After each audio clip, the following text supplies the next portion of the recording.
So kind of what our key things are, we're kind of focusing on in terms of generating funds for these fantastic projects. And I absolutely love how Beth just gave you a complete exclusive there with the ward refurbishment in the Children's Hospital.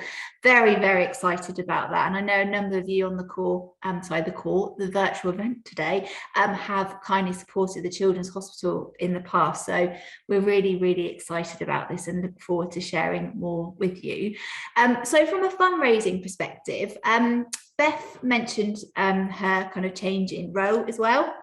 So what we've done since the beginning of the year is we have done a bit of a restructure in the charity team.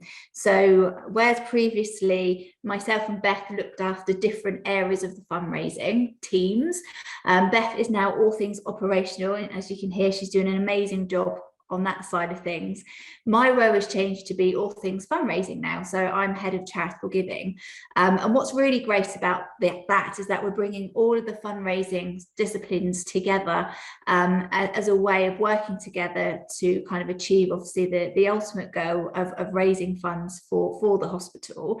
But it also means that we're able to work a lot closer together and a lot smarter and see kind of what the opportunities we have across the board. So very, very exciting there, and I hope the team feel the same too.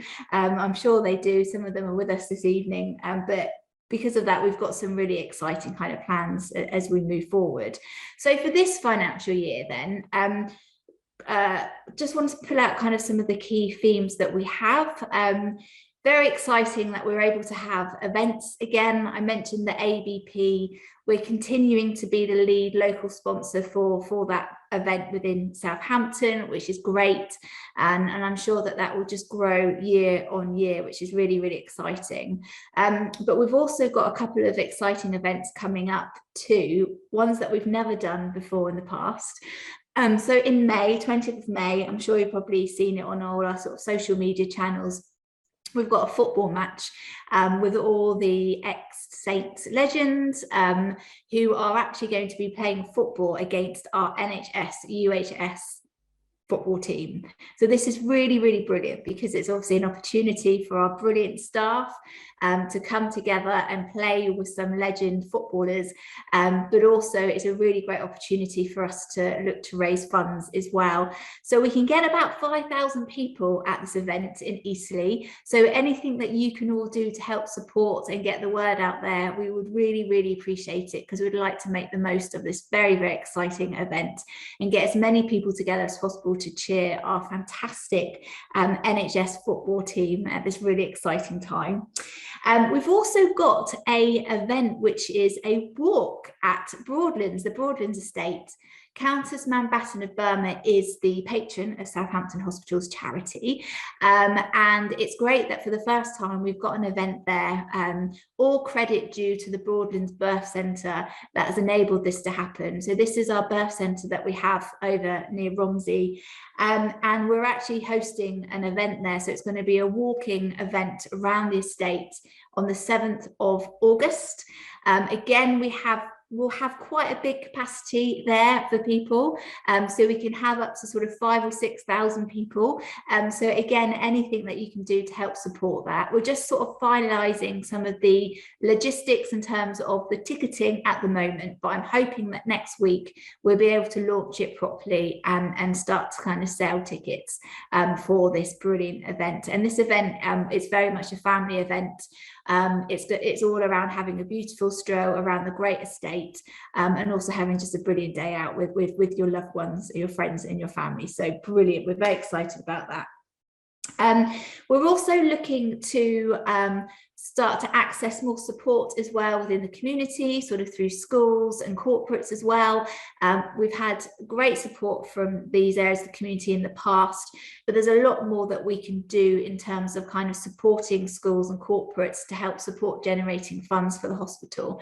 So that's going to be one of our sort of key priorities for the year. Another one as well is that we're really hoping to relaunch our lottery as well. Lotteries are a great way for charities to generate funds in an unrestricted way. So what it will enable us to do is prioritise funds as and when we need to access money for the hospital. So we're looking to relaunch that one next year as well, and kind of talking about that unrestricted funds, as I know that we've talked about projects here, and it's really, really great that we've got so many exciting projects that we're raising money for. The sticking point for us is actually often the funds that we have available in order to support as and when needed. So that's the unrestricted funds. So we mentioned at a previous virtual event around our priority appeal, we talked around that when we launched it last year. The great news is that we have generated more funds in this unrestricted way, which is great. But as we move into the financial year, we will continue to try and generate funds in that way, because it means that, you know, when we get a ward or department or an area that says to us one day we could really do with this, we can very much help support them as and when they need it. So that's a priority for us. Also, very excitingly, this is project related but also very much fundraising related. The charity has funded research in the past, so we've had a number of kind of smaller projects, so we've never really done anything in a big substantial way, and we've been working very closely with the research and development team at the hospital to access opportunities and funding projects for research that the charity can support. So we are going to be launching that very, very soon, within the next sort of 4 to 6 weeks, where we've pledged to raise £100,000 to support research projects within the hospital. Now, these are projects that are very much in the early stage of development, so they could be kind of pilot projects or test projects, and things that researchers need in order to generate some evidence in order to be able to secure larger pockets of funding for research. So it's really, really exciting that we're able to support in this way, and we've got about 3 or 4 research projects that we'll be sharing with you all very, very shortly that we'll be raising funds for over the next 12 months. So we will continue to be staying busy.